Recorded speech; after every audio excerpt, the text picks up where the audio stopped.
Welcome to NetShock, where we bring you pointless news in an orderly fashion.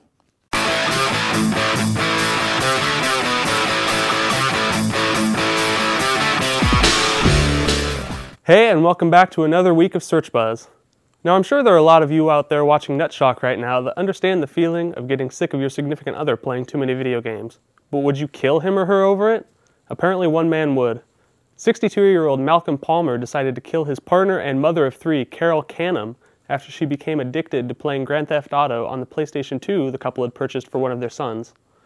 Carol would often stay up until 5 or 6 a.m. playing the game, forcing Malcolm to sleep on the sofa after Carol moved the television into their bedroom. Eventually, it became too much for Malcolm and he decided to stab Carol 20 times, killing her. So next time your boyfriend or girlfriend is spending too much time playing games, maybe you just go read a book, or even better, join in. Ever get distracted by Facebook or Twitter while trying to do homework, only to find that an hour later you've made no progress on your paper because you were looking at photos of your friend's latest drunken adventures? It's time for you to get some self-control. A new application for Mac users called Self-Control will block all of your time wasters for a set amount of time, allowing you to finally get some work done.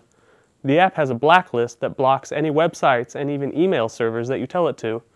This allows you to block the vampire sites that steal your time while still allowing you access to resources you may need for work. Now you just need to try not to restart the computer so that you can reply to just one more wall post. That's it for Search Buzz. Calvin, who got screwed this week?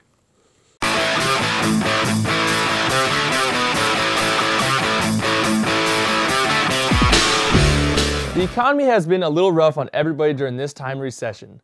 Thousands of people have lost their jobs around the world, forcing individuals to rework their budgets while companies make cutbacks where necessary. But obviously the recession has affected some more than others, and sometimes desperate times call for desperate measures.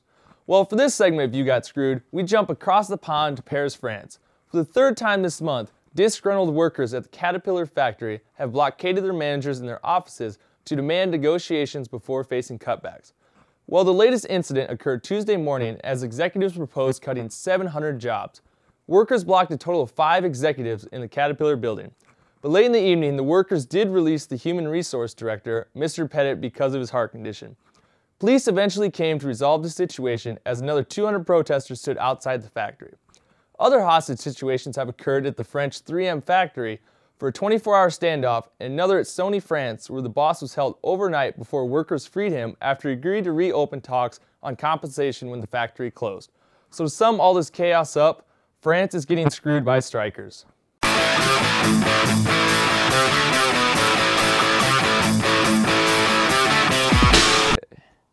So who's who? Miss Universe Diana Mendoza. She visited the U.S. military base at Guantanamo Bay, even despite all the controversy that the base has been receiving in recent months. Allegations of torturing terrorist suspects post 9/11 have arisen from many human interest groups. Such an overwhelming amount of evidence has surfaced that President Obama signed an order into effect shutting down the prison system and Guantanamo for good. To those criticizing Obama's order, perhaps you should nominate Miss Universe to speak on your behalf with the president, because after returning from her trip, she wrote about her experience in her blog and describes Gitmo as calm and beautiful, and she didn't even want to leave.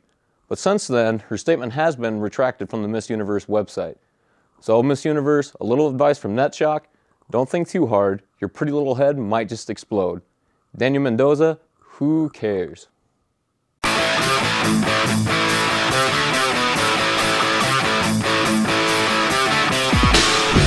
Thanks, Kyle. Now, Facebook has gone over some big changes in the years. The most recent making it dangerously similar to one of its biggest competitors, Twitter. But a new partnership with Adobe could mean a more improved experience. The partnership is meant to make it easier for developers to bring Flash technology to the website.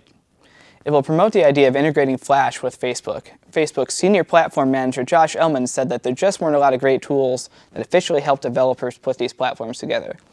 Flash was already a huge player in Facebook apps and was mostly used by companies with loads of expertise. This development is geared towards independent developers whose limited expertise in the area hinders them. Now, this development comes in right after another rival, MySpace, partnered with Microsoft to use Silverlight on its website. What's more awkward than a way too long hug with a pat on the back? A Flash-enabled Facebook hug. Kill me now.